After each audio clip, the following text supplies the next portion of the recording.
Olá, amantes de resumo histórico. Bem, convenhamos que nessa quarentena o que salva todo mundo é a história, é a arte e a cultura.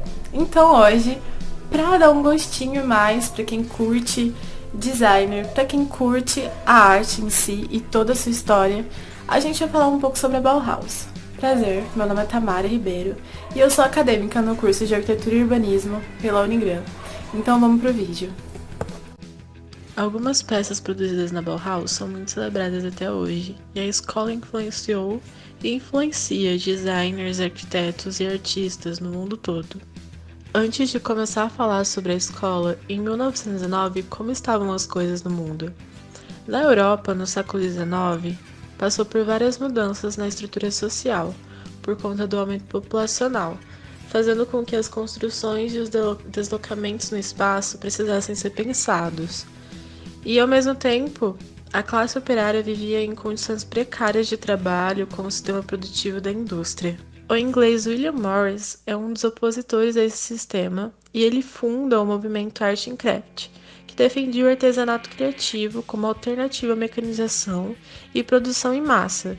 Seguindo esse modelo da Inglaterra, a Alemanha também abre oficinas de artesanato que produziam utensílios e móveis em metal. Mas ao contrário da Inglaterra, eles não rejeitavam o uso de máquinas na produção, e no final do século XIX eles eram a nação líder da indústria e assim ficaram até o início da Primeira Guerra em 1914. O Walter Gropius, o cara que fundou a Bauhaus, ele era membro dessa associação de arte e indústria na Alemanha e ficou conhecido como arquiteto pelo prédio de uma fábrica que ele desenhou, uma fachada de tijolo e vidro. E aí vem a Primeira Guerra Mundial, que a princípio foi bem recebida pelo país. Eles pensavam que finalmente iam poder mostrar ao mundo a superioridade do que eles tinham construído.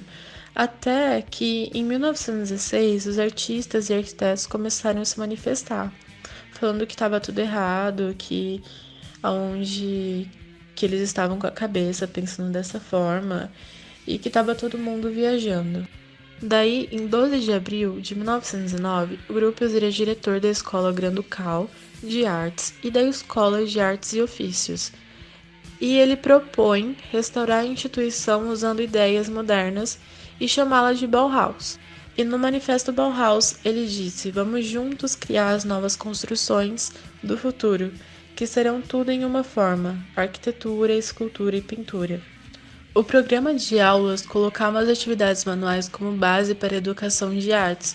Não tinha mais esse muro entre artista e artesão. Cerca de 150 alunos novos se matricularam e quase metade eram mulheres. As aulas eram dadas não por professores, mas por mestres. Os alunos eram chamados de aprendizes, podiam evoluir para jovens mestres. A escola era democrática, a colaboração e a pesquisa conjunta era muito importante. O urbanismo era central para eles porque, construindo a cidade, se construía a sociedade. E todos os aspectos visuais da cidade são considerados na Bauhaus: os edifícios, móveis, até objetos e a publicidade. E desde cedo, a Bauhaus comprava os designs dos alunos para uso comercial no futuro. Eles empregavam os alunos também, assim eles podiam passar mais tempo na escola, não precisavam trabalhar fora e continuavam ali produzindo. Então era assim, cada mestre cuidava de uma oficina diferente. O Paul e o Kandinsky foram professores da Bauhaus, por exemplo, e o Joseph Albert também, ele entrou como aluno e virou professor. E tinham muitas oficinas. Oficinas de metal, onde foram produzidos difusores de chá, jogos completos de chá e as famosas luminárias de mesa da Bauhaus. Tinha a oficina de mobiliário, onde Marcel Breuer produziu bastante e depois até comandou a oficina. Ele também se envolveu, por exemplo, com mobiliário de aço tubulado, com as cadeiras Cassilis. E tinha a oficina de cerâmica, onde eles produziram um conjunto de recipientes de armazenamento projetados para a cozinha da Casa Experimental Bauhaus e estava entre os primeiros produtos de barro a serem manufaturados industrialmente. E tinha a oficina de tecelagem, que era com o maior número de mulheres até abril de 1925. Mas não era fácil para as mulheres a vida na Bauhaus. O próprio Gropius impôs que a seleção para as mulheres deveriam ser muito mais rigorosas e tinham até algumas oficinas que elas não podiam participar.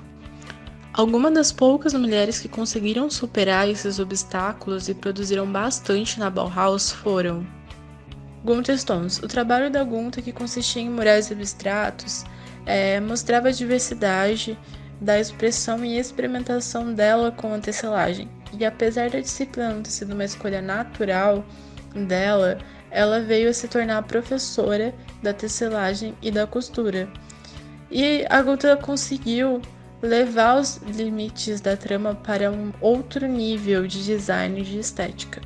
Marianne Brandt foi a primeira mulher a ser aceita na oficina de metal. De tão impressionante que era o seu trabalho, ela foi responsável pelos trabalhos mais icônicos dessa área na Bauhaus. Alma Bucher entrou na Bauhaus em 1922 e, como suas colegas mulheres, ela também acabou no workshop de costura. Mas só que um ano depois ela pediu transferência e foi aceita na loja de marcenaria, mas só porque alegou demonstrar interesse em design para crianças e que tinha a ver com a disciplina de marcenaria e escultura.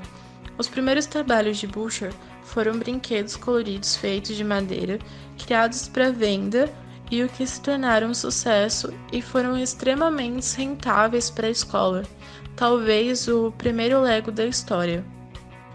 Lucia Mahoney.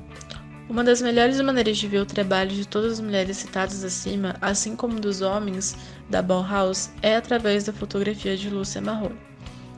Lucia nunca teve uma relação oficial com a Bauhaus, já que ela trabalhava com fotografia e edição, ela não se interessou em ser aluna, mas ela aproveitou todo o momento incessante que acontecia ali para documentar os trabalhos nos estúdios bauhausianos.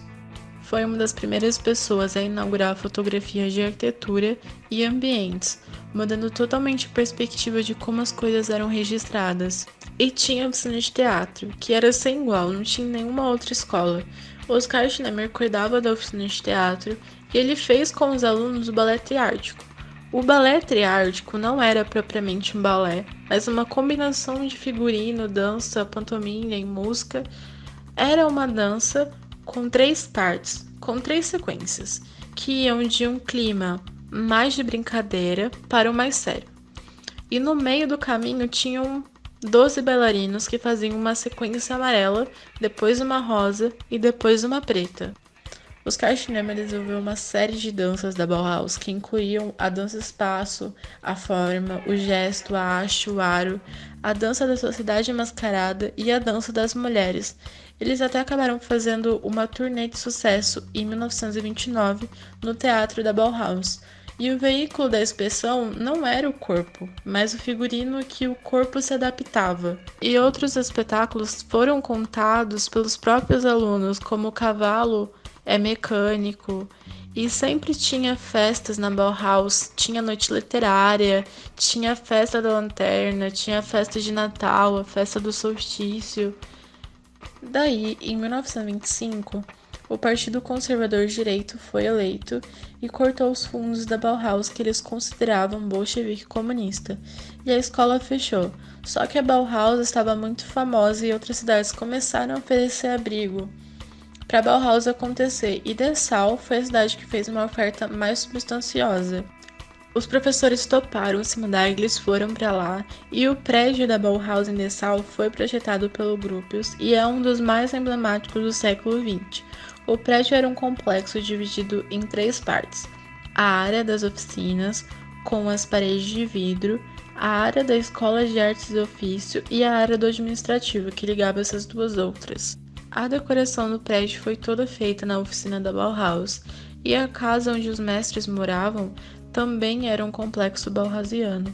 A abertura oficial aconteceu no dia 4 e 5 de dezembro de 1926, com exposições, músicas e performances. Depois de toda essa mudança, o Gropius decidiu chamar a escola de Bauhaus Instituto de Design, e os aprendizes viraram alunos e os mestres professores, como em escolas de artes tradicionais. A programação de aula mudou e o foco maior passou a ser a arquitetura. E também foi lançado o jornal oficial da Bauhaus. Eles não usavam letra maiúscula e no final das publicações vinha escrito: "Nós usamos somente letras minúsculas para economizar tempo. Além disso, por que de dois alfabetos quando um é suficiente? Por que escrever letra maiúscula se não podemos falá-la?"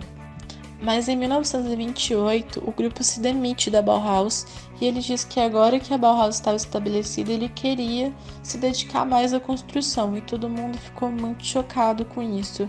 E o Hannes Meyer, que cuidava do departamento de arquitetura, ele foi indicado como seu sucessor e ele fez mudanças na escola e os ideais corporativos tiveram prioridade e acabou que os alunos se dividiram em um grupo que apoiava o comunismo e o outro que não. E depois de tanta confusão, que gerou várias discussões na escola, o Maier mesmo disse que era marxista e depois de tantas outras confusões, o prefeito da cidade queria demitir ele, mas ele acabou renunciando e o seu sucessor foi o Mies van der Rohe, que era um arquiteto reconhecido. E o Hannes Meyer, que cuidava do departamento de arquitetura, foi indicado como seu sucessor, e como muitos alunos tinham ficado revoltados com a saída do Meyer, o Mies, junto com o prefeito, teve uma postura mais autoritária e acabaram fechando a escola para reabrir em sequência. Os alunos tiveram que se rematricular sobre novas regras e o diretor agora tinha maiores poderes, não tinha mais o conselho de professores e nem os de alunos. Atividades políticas de qualquer forma foram proibidas e até fumar foi proibido. Uma mudança importante foi que os alunos não podiam mais produzir nas oficinas da escola, eles tinham só que produzir os modelos industriais. Os subsídios financeiros foram cortados drasticamente, eles tiveram que aumentar as matrículas e os valores dos licenciamentos para conseguir sobreviver, e os alunos que se mobilizassem contra essas medidas eram expulsos. E é nesse momento que a história da arte encontra a história do mundo. E assim, a Bauhaus se vê diante ao nazismo, rolou a crise econômica de 29, um partido nacional socialista ganhou muitas cadeiras no parlamento e os nazistas de Dessau mandaram fechar a Bauhaus marxista. E o Miers continua a Bauhaus em Berlim, como instituto independente de ensino e pesquisa, só que não deu certo. E por fim, Bauhaus durou apenas 14 anos, fechando em 19 de julho de 1933 pelo governo nazista, mas seu legado fica pela história e influencia muito até hoje. E uma curiosidade é que hoje é possível se hospedar na Bauhaus de Dessau, nos estúdios onde viveram figuras importantíssimas da escola.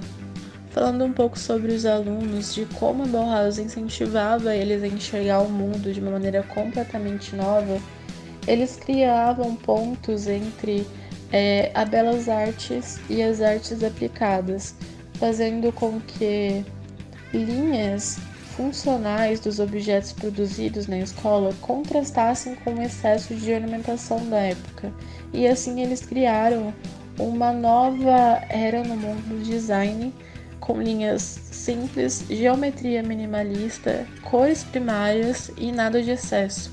E para concluir, ainda que alguns alunos da Bauhaus tenham seguido carreiras completamente distintas, como de pintura, arquitetura e design, a gente talvez pode dizer que a maior contribuição da Bauhaus foi para o pensamento e para o conhecimento humano.